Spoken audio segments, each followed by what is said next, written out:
Unaware his wife had just closed a secret $5 billion deal, he dumped her for a new marriage and called her a failure. What she did next left him jobless and homeless. He didn't just leave his wife. He stormed into their quiet home, slammed his bag against the wall, and told her she was a useless woman with nothing to offer. Mark Carter didn't pause, didn't breathe, didn't even look at the papers that fell from her hands, pages worth billions. He walked out as if she were a burden he had finally shaken off.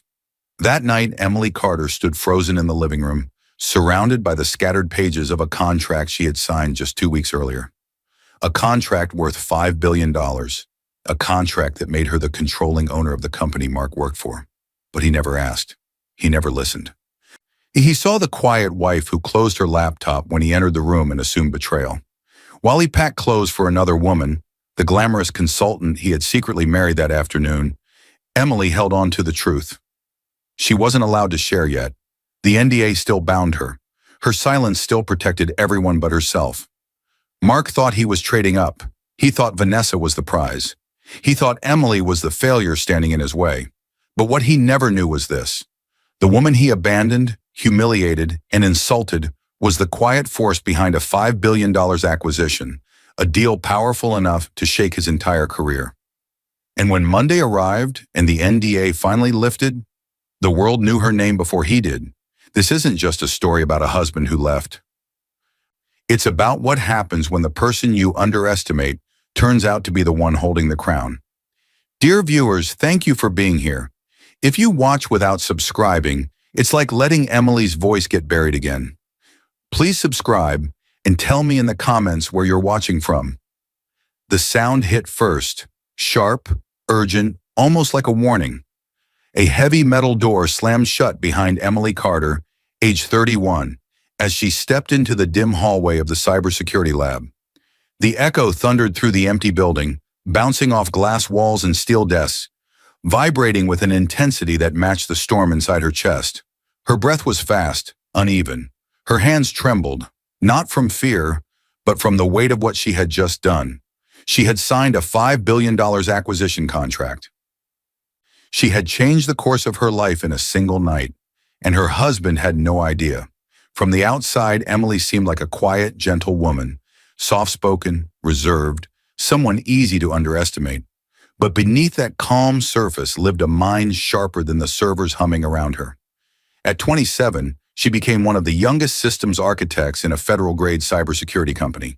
At 29, she co-founded a secret cybersecurity startup with 2 female engineers, Sarah and Lila.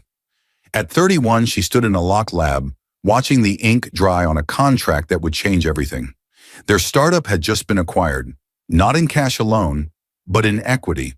The deal was structured so that, in exchange for their technology and patents, Emily would receive a controlling stake in the company buying them, Carter Systems, a large cybersecurity firm, the same company where her husband, Mark Carter, worked as a sales manager. He knew nothing. He had walked past the Carter Systems logo for years, never knowing his wife was quietly becoming the majority owner behind the scenes. But Emily never bragged, never showed off, never even defended her own brilliance, because she knew what happened when she did. Emily, at 23, sitting at a kitchen table with a boyfriend who claimed to love her.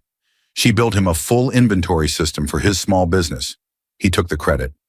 She got nothing, not even a thank you. Emily, at 25, dating a man who begged her to help out with his app idea. She wrote the structure. He presented it as his to investors. Emily, at 26, crying alone in a tiny apartment after yet another boyfriend used her intelligence.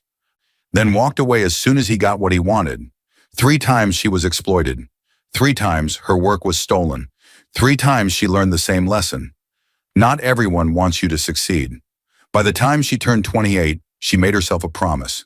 Build quietly. Protect your ideas. Never reveal too much until it's safe. That promise shaped everything. That promise also led her straight into Mark Carter. Then 32, a charming sales manager with a smile that seemed to erase every bad memory. The way he looked at Emily made her believe she had finally found someone who didn't want to use her. He held doors for her. He made her laugh. He told her, "You don't have to be the best. Just let me take care of things." For a woman who had spent years fighting alone, Those words felt like healing. They married within a year. And that, she later realized, was where the real danger began. Mark loved confidence, loud success, people who bragged about achievements. He loved attention. He loved being praised. Emily loved none of those things. She preferred quiet. She preferred letting her work speak for itself. She preferred not to reveal her scars or her genius. So when her startup began working with government-level cybersecurity contracts, she signed strict NDAs without hesitation. The rules were simple. Say nothing, show nothing, reveal nothing beyond what legal allowed. One careless sentence could collapse billions in negotiations and destroy Sarah's and Lila's futures. Emily would never risk that. But her silence had consequences. Every time Mark walked into their shared home office, she would quickly close her laptop, not because she was hiding something wrong, but because she was protecting a deal that involved federal security, patent transfers, and now a multi-billion-dollar equity swap. Mark misread it every single time. He thought she was secretive. She thought she was shielding him. Neither understood the other, and neither realized this tiny misunderstanding was quietly preparing to destroy their marriage. Now, standing in the cold hallway with the $5 billion contract in her hand, Emily finally allowed her heartbeat to settle. For the first time in years, she let herself imagine telling Mark everything. The truth, the deal, the success. The fact that when this contract closed, she would own the company that paid his salary. Maybe he would be proud. Maybe he would finally see the woman she really was. Her phone buzzed, a message from Mark. Short, cold, nothing like the man she married. "We need to talk when you get home." Her stomach tightened. Something was wrong. Something deeper than her NDA, deeper than her quiet personality, deeper than any misunderstanding. A fear she couldn't explain crawled up her spine. The hallway lights flickered.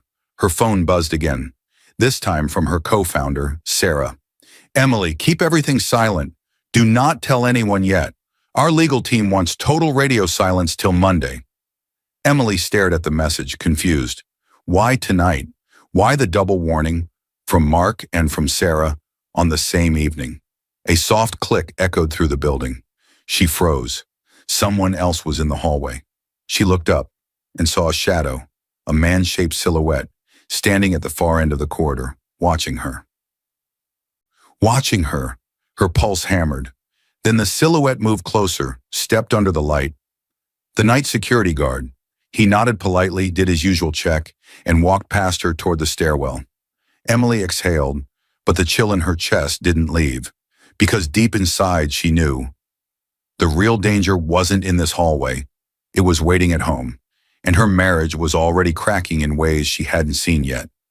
The argument hit the house like a slammed door, loud, sudden, and completely unexpected. 3 nights had passed since Emily signed the acquisition contract. She had barely slept, moving between meetings, lawyers, and secure calls. That evening, after completing phase 2 of the $5 billion deal, she walked into the kitchen hoping for a quiet dinner. Instead, she walked into a storm. Mark Carter, age 34, stood by the counter with his voice raised, the tension sharp enough to cut the air. He didn't shout often, but lately something inside him had been snapping more and more. "You didn't even hear what I said, Emily. You never listen anymore." Emily, still wearing her office badge from the lab, froze beside the refrigerator. Her hands trembled slightly, not from fear, but from the emotional fatigue of carrying a secret so massive it weighed on her like an iron chain. She had just secured final approval for government integration. Phase 2 of the deal was locked in. The legal team had reminded her again that revealing anything, even to family before Monday, could void the contract. But she couldn't tell him that. Not yet. Not without risking everything. The intensity slowly faded as silence crept between them. Mark, breathing hard, rubbed the back of his neck. Emily quietly placed her bag down, her voice soft. "Sorry, I had a long day. Tell me again. What happened at work?" He sighed dramatically, as if he were forced to explain something obvious. "Vanessa got promoted, again." He said the name like it should mean something to Emily. Emily straightened. This wasn't the first time she had heard the name Vanessa, but it was the first time she heard it wrapped in that mix of irritation and envy. Vanessa? Emily repeated carefully. The consultant you mentioned last month? The consultant who actually wants to grow here, he snapped. She speaks up. She fights for her ideas. She doesn't hide everything she does. The words hit deeper than he intended, but he didn't notice. He never noticed. Emily forced a gentle smile, her usual armor. I'm happy for her, she said quietly. But inside her thoughts churned. Emily knew why Mark was frustrated. His career had plateaued 2 years ago. He worked hard, but he wanted more recognition, more progress, more opportunities. Vanessa Hale, early 30s, had been brought in as a performance consultant months ago. She was now becoming the example of ambition in his eyes. Someone who earned results. Someone loud enough about her work to be rewarded. Emily wasn't loud. Emily couldn't be loud. Not with the NDA wrapped so tightly around her entire life. When the startup first signed with government clients, she and Sarah had gone through every clause. They had agreed on one thing. They would treat the NDA like sacred law. Emily had even told Mark months ago, I'm working on something sensitive. I'll be vague for a while, okay? I just need you to trust me. He'd shrugged, half listening, scrolling his phone. Now that half listening had turned into deep suspicion. Mark leaned against the counter, arms folded across his chest. I mean, when people want something, they go for it, he said. They don't sit quietly in the dark, hiding whatever they're doing. Emily's heart tightened. She didn't miss the implication. She set plates on the table, focusing on her breathing, keeping her face calm. She loved Mark. She wanted him to succeed. She wasn't competing with him. She was building something in silence that would benefit both of them once the time was right. He didn't know that. He couldn't know that. He also never asked. Over dinner, Mark barely touched his food. He talked about the office, about pressure, about promotions he hadn't received. Emily listened, really listened, offering soft encouragements he barely heard. At one point he said, You know, people who really want success show it. They don't hide their work like it's some secret life.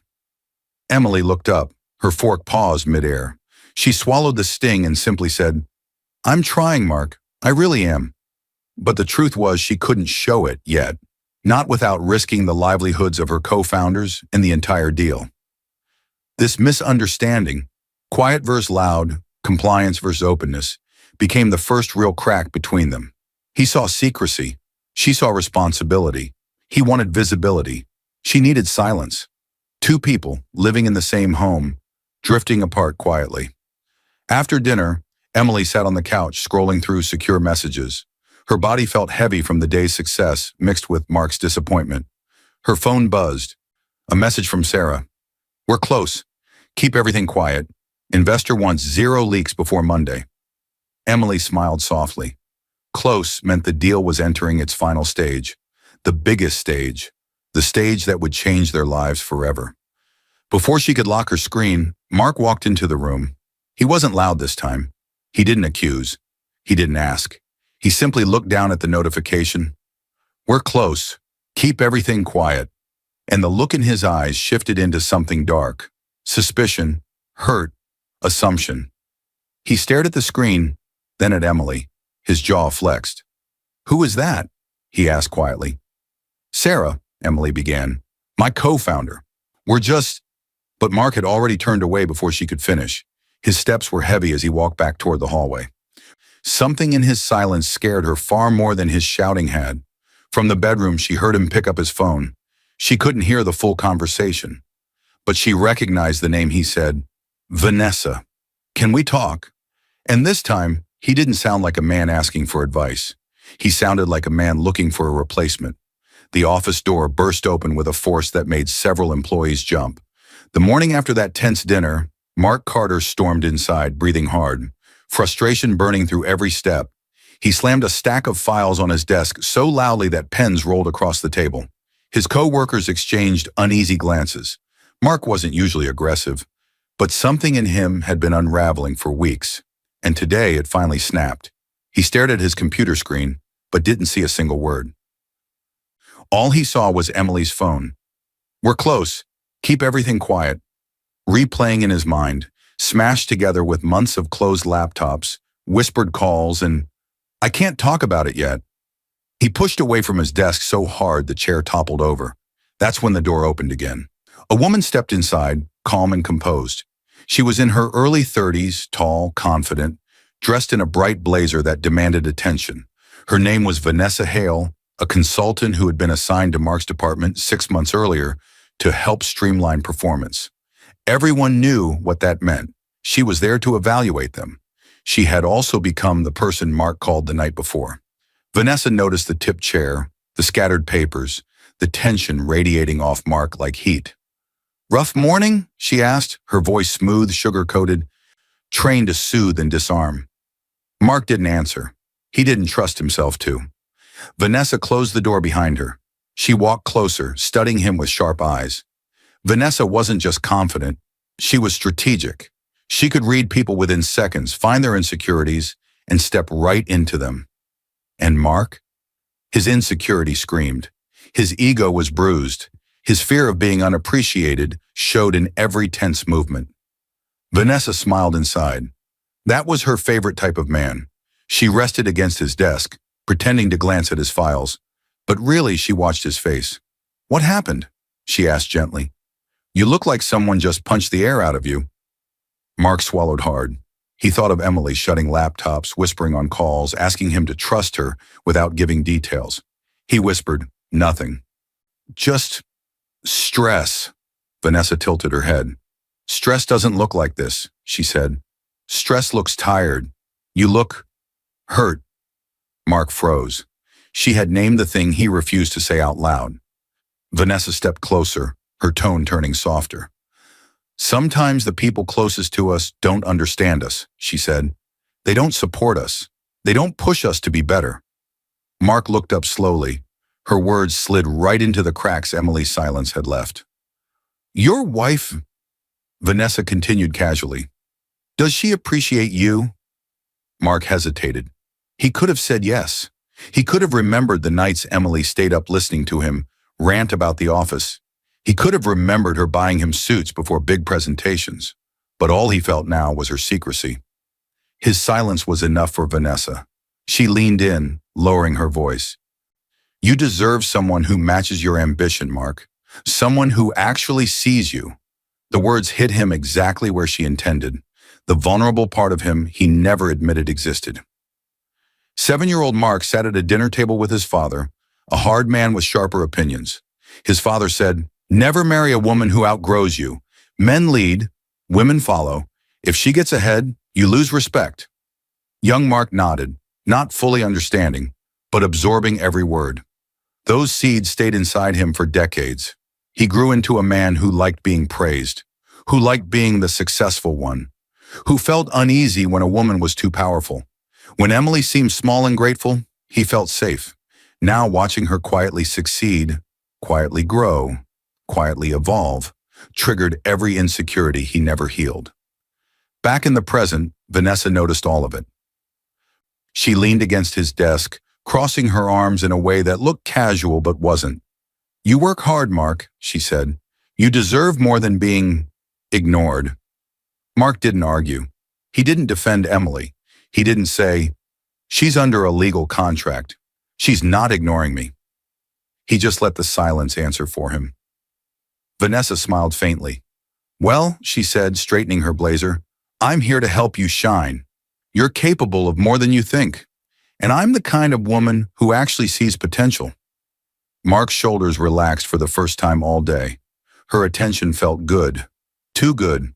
She reached for the photo frame on his desk, the one with Emily holding his arm during happier times. Vanessa studied the picture, then let out a soft, mocking chuckle. "Wow," she said. "She looks basic." The words sliced through the room. Mark didn't react. He didn't defend Emily. He didn't say a single word. And Vanessa noticed that silence, which told her everything she needed to know. She gently placed the photo back, smirking. "Call me if you ever need someone to talk to," she said, handing him her card, "or if you just want someone who listens."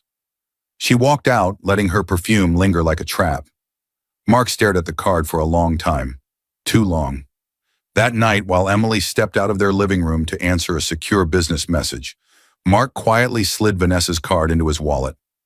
right beside the credit card he would later max out. For a life that didn't include Emily. Emily would soon see something that would shatter the last piece of trust she had left. The shouting hit before the door even closed. Emily Carter stepped into the house with her bag still on her shoulder, heart racing from excitement. The legal team had confirmed it that afternoon. All signatures were in. The $5 billion acquisition was fully executed. On paper, she now held controlling interest in Carter Systems, Mark's company. She was days away from being allowed to say it out loud. But before she could even take off her shoes, Mark's voice cut through the living room like a blade. "Where were you?" His tone wasn't curious. It was sharp, cold, accusing. Emily froze halfway across the doorway. She blinked at him, confused by the icy stare he aimed at her. His eyes weren't the warm, playful eyes she fell in love with. They were narrowed, suspicious. She swallowed. "Mark, I just got home from work. The lab ran over. We had work," he repeated, mocking her word. "Is that what you call all these secret meetings?" Emily's heart sank. She walked into the kitchen slowly, like stepping into a room full of broken glass. Mark's laptop was open on the counter. A page of her private calendar sat on the screen. Investor call, secure, founder briefing confidential meeting. So off-site. He had gone through her calendar. She suddenly remembered they had linked their calendars a year earlier so they wouldn't double book doctor visits and birthdays. She never imagined he'd weaponize that access. "Mark, why were you in my calendar?" she asked gently. Mark laughed once, bitter. "Because you don't tell me anything. Because every time I walk into the room, you shut your laptop. Because you whisper on calls. Because you've been hiding something for years." His voice cracked slightly, revealing something beneath the anger. Hurt, insecurity, fear of being left behind. Emily stepped closer. "I've been working on something important, but I can't talk about it yet. I told you months ago I signed a strict NDA. I could lose everything if I say the wrong thing before." "So you are hiding something," he snapped. "No," she whispered. "I'm protecting it. I'm protecting us." But she couldn't say the words. $5 billion acquisition, government contracts, controlling stake in his company. She could only hope he trusted her enough to wait until Monday. He didn't. Before she could continue, his phone buzzed on the counter. A new message flashed across the screen from Vanessa Hale. He didn't hide the message. He didn't close the phone. He didn't even move it away. Did she lie again? A marriage without honesty is already over. Emily felt her stomach twist. Mark didn't deny anything. He didn't say, "You don't understand." He didn't silence the message. He just watched Emily stand there with tears building at the corners of her eyes. She tried again. Her voice shook. "There's something important I need to share soon. Legally, I have to wait till—" "So you can't tell me now?" He cut in. "It's not time yet," she answered honestly. To her, that meant the contract isn't fully cleared for public disclosure. To him, it meant only one thing. "You're lying." He stepped back like she was some stranger who had invaded his home. "Don't bother," he said. "I already know what's going on." Emily's voice cracked. "You don't." But Mark wasn't listening, because Vanessa had already planted the poison. "She's been lying to me," he whispered, more to himself than to her. "She's draining me, and I was too stupid to see it." Emily frowned. "Draining you? What does that mean?" Mark didn't answer. He opened his banking app and held it toward her, hands shaking with fury. There on the screen were small transfers from their joint account, amounts of $40, $60, $100, moving into Emily's registered business account. Transfers she had set up through their accountant months ago, when they both agreed she'd invest a portion of their savings into her consulting work. Transfers she had mentioned casually, that he'd waved off at the time, tiny amounts compared to their income, but they looked suspicious out of context. "You're using my money," Mark muttered. "You're funding your secret life with my account." "Mark, you signed off on this with our accountant," Emily said, trying to keep her voice steady. "It's for servers, legal fees, secure tools. I told you I was building something." He pulled the phone back. He didn't ask why. He didn't ask what the transfers actually paid for. He didn't ask about her startup, or the contracts, or her reasoning. He had already decided. He stepped away, his voice dropping into something dark. This marriage is starting to look like a joke. And then he grabbed his jacket. He grabbed his keys. He grabbed his phone. He walked out without looking back. As the door slammed behind him, Emily's phone buzzed. A single message popped up from her lawyer, Andrew Blake. Emily, the NDA lifts next Monday, and I just saw something in the public records. We need to talk. Call me immediately. Her heart pounded. Public records? About what? She didn't know it yet, but Mark hadn't just walked out to cool off. He was walking out to rewrite his life with someone else. The moment the front door exploded open, Emily Carter knew something terrible was coming. It had been 3 days since Mark stormed out. He hadn't come home. He hadn't answered her messages. Andrew, her lawyer, had told her to stay calm until he confirmed what he'd seen in the records. Now Mark stood in the doorway with a wild, violent energy, dragging a half-zipped bag behind him. His face was red with rage. "Where are you?" he shouted. Emily stepped out of the hallway, holding the thick NDA binder, the one worth billions. Her hands trembled, not from guilt, but from the secret she was finally just days away from revealing. "Mark, what's wrong? Where have you been?" she asked, voice small but steady. He marched toward her, eyes burning. "What's wrong?" he mocked. "What's wrong? Emily, I'm done." He grabbed the binder from her hands and threw it onto the floor. Papers, signed deal pages worth $5 billion, flew across the carpet like worthless trash. "You're a failure," he spat. "You're a liar. You contribute nothing." His words cracked the air like thunder. Emily's knees weakened. "Mark, please, let me explain. The NDA lifts on Monday, and then I can finally—" "NDA?" He laughed harshly, stepping closer. "Is that your excuse? More secrets? More half-answers?" She tried again, tears burning her eyes. "I swear, Monday I can finally tell you everything. The company, the deal, why I've been so—" He cut her off. "There is no Monday," he snarled. "I'm done with you." Emily felt the room tilt. "What do you mean?" "Mark, what are you saying?" He zipped his bag with shaking hands. "I'm leaving. Tonight. For good." Her voice broke. "Mark, no. We can go to counseling. We can talk through this. You don't even know what I've—" He raised a hand to silence her. "I already fixed my life," he said proudly. "I fixed everything you ruined." Emily stared at him in confusion and fear. Then came the sentence that shattered her. "I got married today." Silence. Cold. Heavy. Unbelievable. Emily's heart stopped. "You? What?" she whispered. Mark lifted his left hand. A brand new silver ring glinted under the living room light. "Married," he repeated, "to someone better, someone supportive, someone who believes in me." Her breath hitched. "Vanessa," he said with a smug smile, "we had a courthouse ceremony this afternoon." Emily stared, stunned. A courthouse ceremony. While still legally married to her. Andrew's warning about public records suddenly made sense. Reflection flooded in like ice water. Images flashed in her mind. Mark leaving angrily 3 days ago. Vanessa's messages on his phone. His growing bitterness over her secrets. The lawyer's message about different consequences now that he's remarried. The thick contract on the floor, the one that made her the controlling owner of his company. This wasn't a breakdown. This wasn't confusion. This had been planned. He had not just emotionally left her, he had replaced her on paper. Mark threw a folder onto the couch.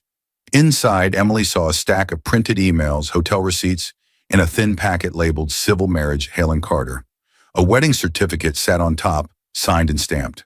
"We're starting a life together," Mark said, lifting his chin. "A real life, not the boring life you trapped me in." Emily tried to speak, but her voice barely came out. "You never even asked what I was doing," she whispered. "You never asked why I was working late.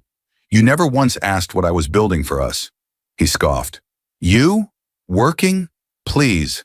Vanessa actually does things. She tells me everything. She supports me. She believes in my dreams." Emily shook her head slowly, the betrayal slicing deeper with every breath. Her mother's voice echoed in her mind. Never shrink for a man. But she had. She had shrunk for years. Mark reached for the doorknob. "I'm moving in with her tonight," he said. Don't call me, don't text me, it's over. He opened the door and stepped out. Then he turned back one last time and delivered the final blow. Thank you for nothing. The door slammed shut so hard the wall shook. For a moment, Emily couldn't move. She was surrounded by scattered pages of a billion-dollar deal, an open folder proving his new marriage, and the echo of his words, "Thank you for nothing." Slowly, she dropped to her knees. Her hand landed on the edge of the courthouse certificate. She stared at his signature, then at the date. Today. He had stood before a judge, declared himself single enough to remarry, while still legally bound to her. A slow fire lit behind her eyes. Emily stood up, wiped her tears, picked up the marriage folder and the signed certificate. A new clarity formed, sharp, cold, unbreakable. In that moment, Emily Carter was reborn. Her phone buzzed. A new message from Andrew. "Emily, I've confirmed it. He registered a second marriage while still married to you. Now that he has remarried, the legal consequences will be very different. Call me, we can use this." She looked from the message to the scattered $5 billion contract, to the folder with Hale and Carter stamped across it. For the first time since this began, she wasn't just hurt, she was done being quiet. And Mark Carter had no idea that the woman he called nothing now held the power to take everything. The sound that tore out of Emily's chest didn't even feel human. It came right after the door slammed. Mark's words still bounced around the house like broken glass. "I got married today. Vanessa. Thank you for nothing." The folder he'd thrown, Civil Marriage, Hale and Carter, still lay on the couch. The $5 billion contract pages were scattered across the floor like trash. Emily's hands shook. She reached for the folder, but her fingers slipped. It fell from her grip and hit the carpet with a heavy thud. Papers spilled out. Court stamps, signatures, dated forms, a receipt from the courthouse, a bland official page that declared, "Marriage license and certificate, Mark Carter and Vanessa Hale." Her knees hit the floor so hard she barely felt it. Her entire marriage, every promise, every compromise, wasn't just broken. It had been replaced. Not a weak moment, not a one-time mistake, a deliberate decision. Her breathing was sharp and uneven at first. Then slowly, it changed. The intensity in her chest softened into something else. Not peace, clarity. She didn't scream. She didn't throw anything. She didn't chase after him. She went still, completely still. The kind of stillness that comes right before a storm forms. Her eyes burned, but the tears didn't fall anymore. They sat there, heavy, waiting, as a strange calm washed over her. Not numb, not empty. Just done. As she stared at the marriage folder, old memories rose like ghosts. Emily, age 22, watching a boyfriend plug her code into his project and tell his friends, "Yeah, I finally figured this part out." She sat there quietly, giving him the win. Emily, age 25, being told by a partner, "Relax, you're smart, but you're not leadership material. Let me talk to investors." She stepped back, even though she had written every line. Emily, age 26, holding a rejection email for a senior position she was qualified for. Her then boyfriend had convinced her not to apply. "You're not ready," he said. 2 weeks later, he applied for the same role. Every time she shrank. Every time she stayed quiet. Every time she handed away the light she had earned. She thought Mark was different, but now with his second marriage certificate on the floor of the home they shared, she realized the truth. She hadn't married a different kind of man. She had married the final version of the same pattern. This time, though, there was one difference. She was not powerless. Her breathing deepened. No shaking, no panic, no begging. Just a steady rise of something harder, stronger. Decision. Emily reached for her phone with steady fingers. She dialed the one person who knew every legal detail of her life. Her lawyer, Andrew Blake, age 45. Sharp, loyal, and brutally honest. He answered on the second ring. "Emily, I was just about to call you. I checked the records. He actually—" She cut him off. Her voice was soft, but there was steel in it. "Andrew, prepare everything." There was a pause on the line. "What do you mean, everything?" he asked carefully. Emily looked around the room. The Throne contract, the open folder, the second marriage. Divorce, she said. Asset review. Evidence filing. And bring in the acquisition documents. The line went quiet. Andrew knew Emily well enough to hear the shift in her tone. This wasn't a crying woman. This was a calculating one. He cleared his throat. Emily, before I start drafting, I need to confirm something, he said. She waited. Do you understand what you own now, after the acquisition finalized?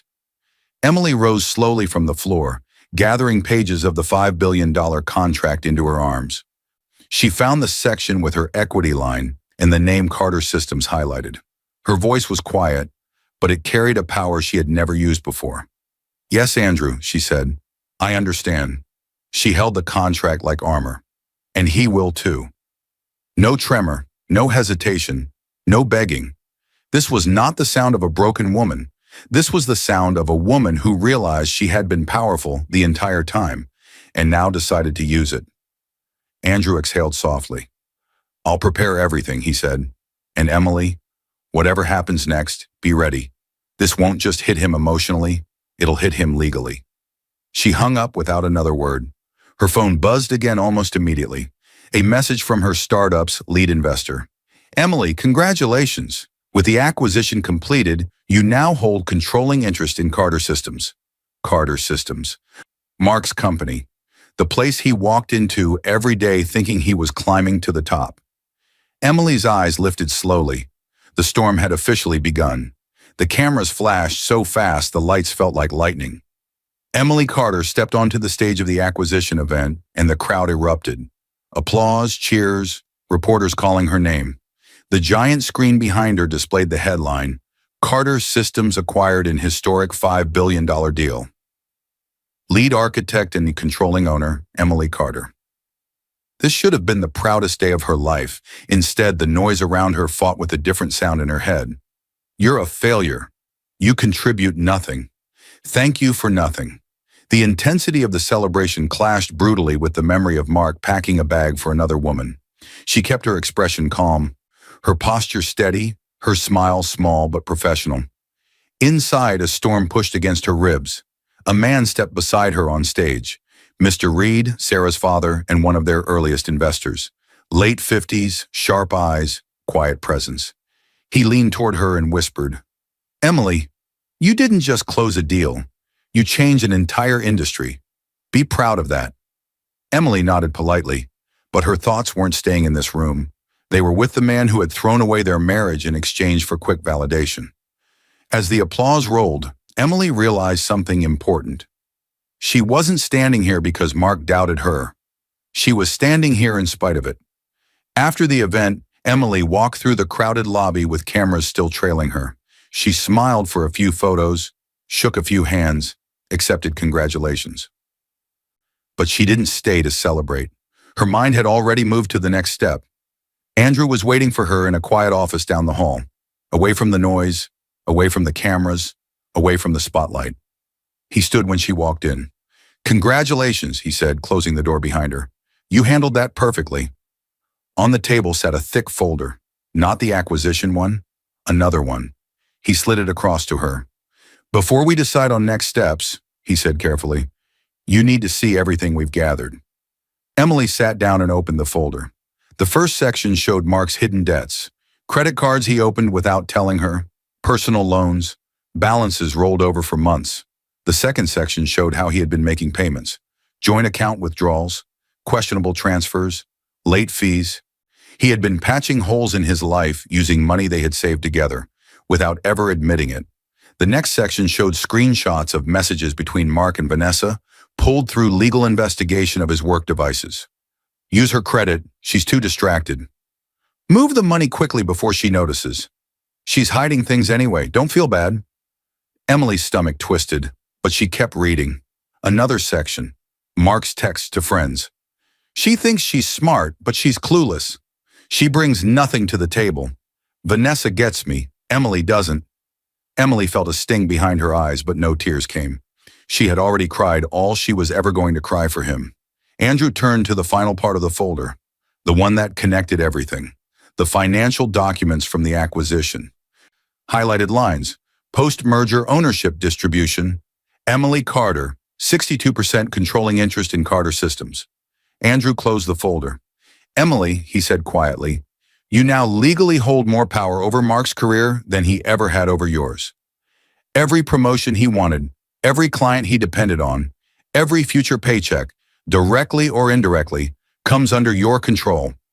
She looked up at him. Her eyes were calm, not vengeful, just clear. Then let's continue, she said.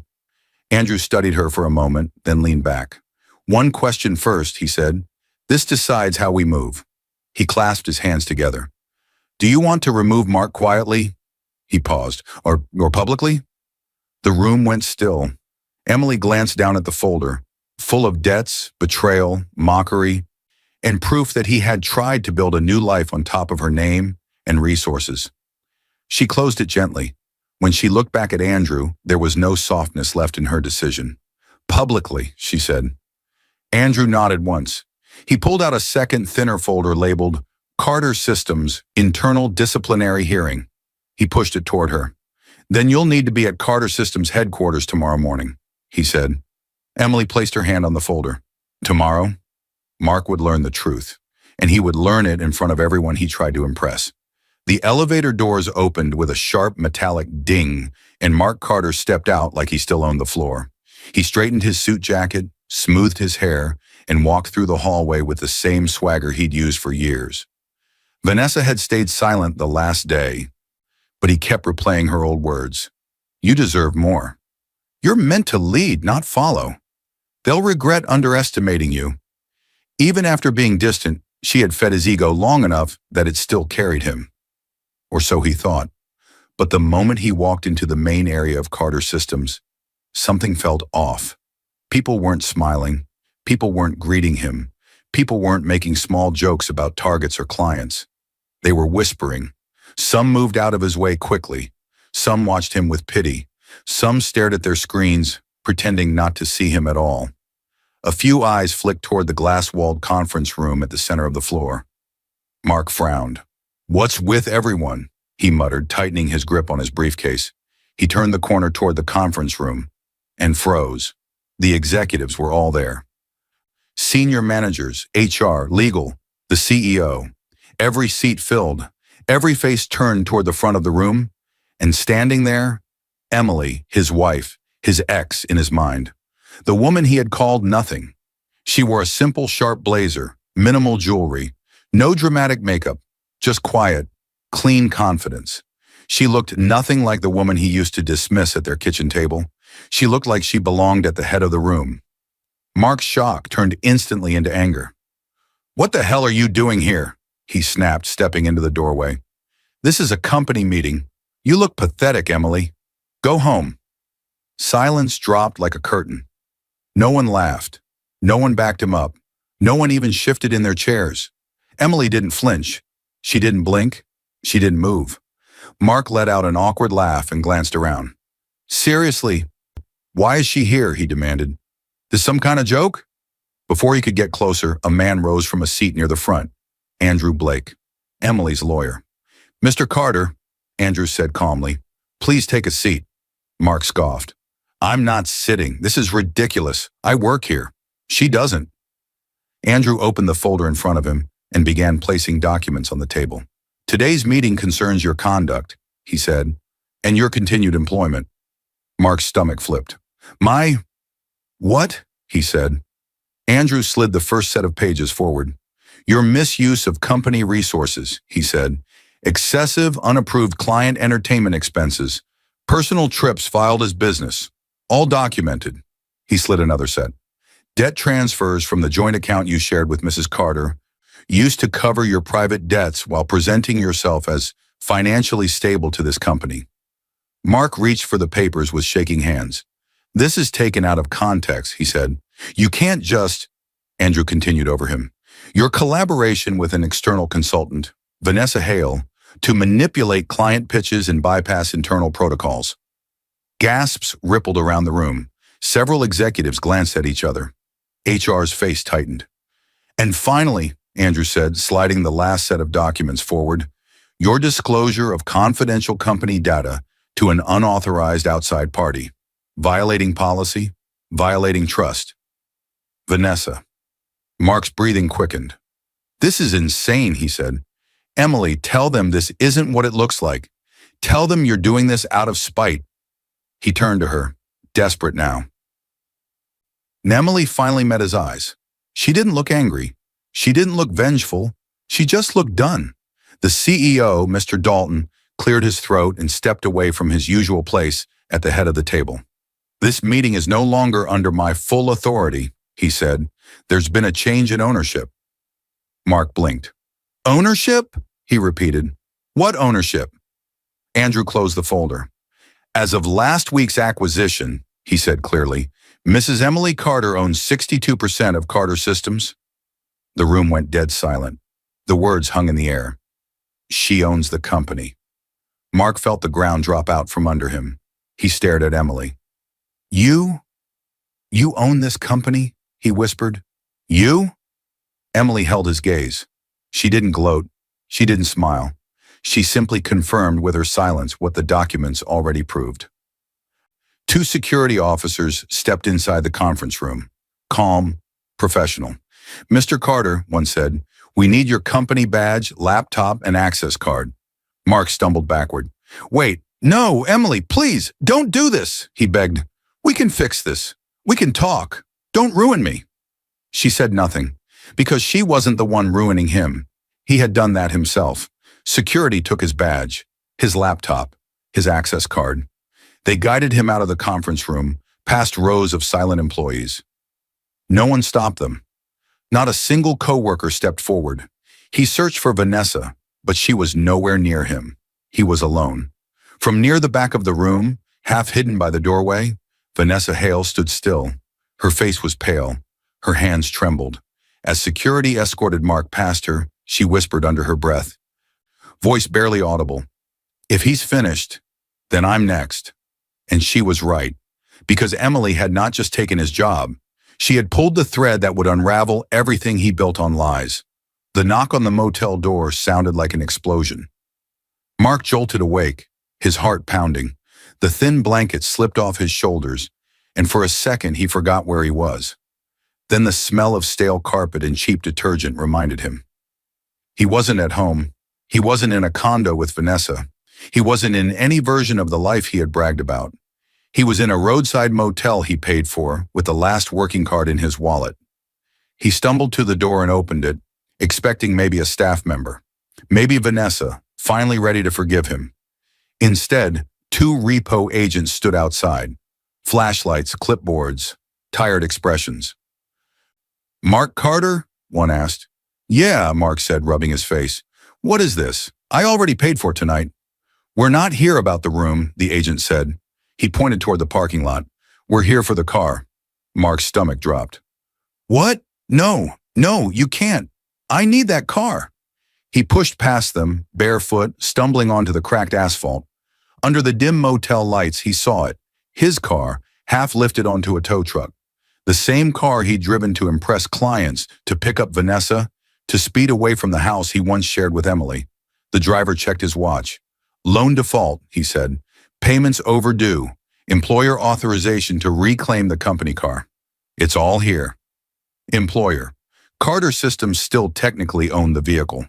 As majority owner, Emily had signed off on reclaiming all company assets in his possession. Mark snatched the paper from the driver. There it was. Company letterhead, legal language, and electronic approval with her name on it. Emily Carter. No, she wouldn't do this, he whispered. She knows I need that car. I can pay. I'll fix it. Just give me time. The driver shook his head. Sir, this isn't personal. The paperwork's done. The truck roared to life and rolled away, taking the last symbol of his old life with it. Mark's legs gave out. He sank to his knees on the cold pavement, the motel lights making his shadow look small and broken. His life had collapsed so fast there was no time to pretend it was bad luck. This was consequence. He thought back in pieces. 48 hours earlier, after security escorted him out of Carter Systems, Mark had gone straight to Vanessa's condo. He banged on her door like a man begging for air. She opened it just enough to look at him, No mascara, no confident smile, just fear. "Mark, you dragged me into this," she whispered. "You told me they'd never find out. You used client data. You made me comment on pitches that weren't officially approved. I could lose my license, my contracts, everything." "Vanessa, please, I lost my job," he said. "I left Emily for you. I have no one else." Her jaw clenched. "You didn't leave her for me. You left her for your ego," she said. "I'm not going down with you." She closed the door. His next call went straight to voicemail. 24 hours earlier, he went to the bank to withdraw what little money he felt certain was still his.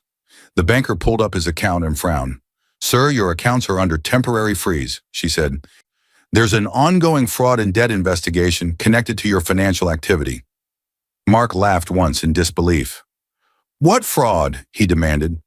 She turned the monitor slightly so he could see. He saw his name next to large transfers between his personal cards, joint account withdrawals that funded private debt, screenshots attached from Emily's legal team of messages telling him to move money quickly and use her credit. Messages from Vanessa. The bank wasn't attacking him. They were responding to what he had done. By the time he stumbled out of the branch, he knew no savings, no line of credit, no backup funds. 12 hours earlier, he attended an emergency divorce hearing Andrew had pushed to schedule quickly based on bigamy and fraud evidence. He arrived thinking he could fight back. He left with nothing. Judge Morris reviewed everything: marriage records showing his second marriage attempt, bank records, employment misconduct, proof of hidden debts. "Mr. Carter," the judge said, "your actions, financially and personally, demonstrate a pattern of deception. You are responsible for all debts created in your name. Mrs. Carter retains all business-related assets and is absolved of liability." Mark felt the words hit harder than any punch. He tried to look at Emily. She didn't gloat. She didn't cry. She just sat there calm as the judge confirmed what she already knew. He had destroyed himself. Now on the cold pavement outside a motel, staring at the empty parking space where his car used to be, Mark could no longer pretend any of this was a misunderstanding. It wasn't Emily's revenge doing this. It was his own choices finally arriving. By nightfall, the motel manager knocked again. No payment, no room. Mark walked with a torn duffel bag slung over his shoulder, the weight of it digging into his skin. Rejection emails buzzed his phone. "Position filled. Not a fit at this time. Due to ethics concerns and your recent termination, we cannot proceed." Emily hadn't called those companies. He had done enough damage publicly that anyone searching his name saw the mess. By the time he collapsed behind a gas station, back against a brick wall, his body ached from exhaustion. His suit was stained and wrinkled, his hair tangled, his stomach empty. He tilted his head and looked through the convenience store window. A magazine sat on a stand near the cash register. The headline, "The Quiet Architect Behind a $5 billion Empire. Exclusive, How Emily Carter Became the New Power in Cybersecurity." Her picture, gentle eyes, calm smile, quiet strength, looked back at him. The same woman he had called a failure. His eyes filled. It wasn't her success that finally broke him. It was the realization that she had built all of that while still loving him, hoping to share it with him. And he had walked away as if she were nothing. He pressed his forehead against the bricks and cried in a way he never had before. Not for what he'd lost, but for who he'd become. Head down, vision blurry, he didn't notice the black car pulling up, but he heard the door close. He looked up. A familiar figure stepped out, heels clicking softly on the pavement, silhouette clear under the streetlights. Emily. She had found him. Mark saw her before she spoke. Emily Carter stepped out of the black car with the quiet grace of someone who had walked through fire and come out whole. She wore a simple, elegant dress, her hair pulled back neatly. No flashy jewelry, no loud colors. Just calm, just control. She had just left a nearby charity gala where she was the keynote guest, invited as the woman who redefined cybersecurity leadership. Now she stood in front of the man who once told her she was nothing. The intensity burst inside him like a dam. "Emily," he called out. His voice cracked so hard, two people filling their gas tanks turned to look. He stumbled toward her, shoes scuffing the concrete, hands shaking. He didn't care about the stains on his clothes or the smell of his own sweat. He only cared that she was here. He fell to his knees in front of her. "Emily, please," he choked. "I'm sorry, I'm so sorry. I have nothing left. No job, no money, no one. I was wrong. I was stupid. Please, help me." Emily looked down at him. There was no hatred in her eyes, no fury, no gloating. Only a deep, heavy kind of sorrow. The kind you feel when you finally accept something has died. She gently removed his hand from the hem of her dress and took one step back. "Mark," she said quietly, "you called me a failure the same week I became the most powerful woman you ever knew." He squeezed his eyes shut. "I know," he whispered. "I know that now. I saw the articles, the news, the hearing. I saw everything. I was wrong. I listened to the wrong people. I believed the worst. Please, I can change. I'll do anything. Just don't leave me like this." Emily's eyes softened, but not with love, with understanding. "You didn't betray me because I was weak," she said. "You betrayed me because you never cared to see who I really was." He shook his head, desperate. "But I see you now," he said. "I know what you built. I know what you own. I know how smart you are. I know I was small. I know I was—" She raised her hand slightly, stopping him. "You know everything that hurts you," she said, "and almost nothing that ever mattered about me." His mouth closed. She was right. He had memorized her failures, but never her sacrifices. She took another slow breath. "You didn't just walk away from our marriage," she said.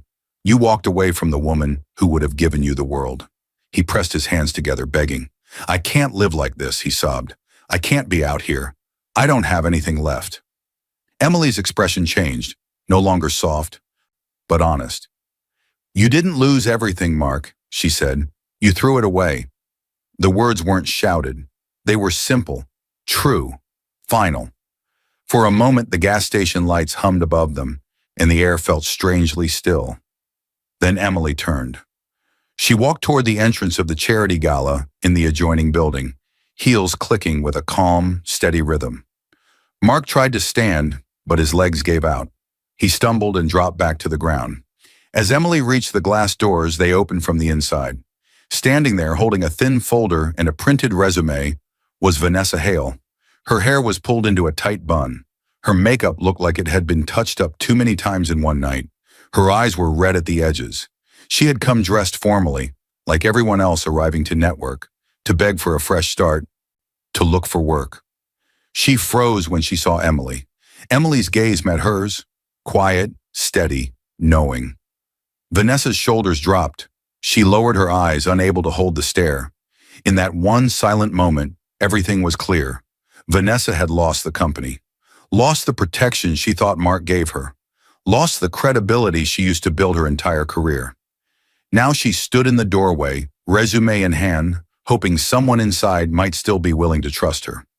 Emily stepped past her without a word. No revenge speech, no insults, no satisfaction. Just a simple, undeniable fact. They had both taught Mark how to treat them. Emily had learned. Vanessa still was. Inside, the warm lights of the gala reflected on polished floors. Soft music played. Voices murmured. Photographers moved through the room, glancing down at their shot lists. Emily walked into that world, the one she built with her mind, her discipline, her quiet strength. The doors began to close behind her.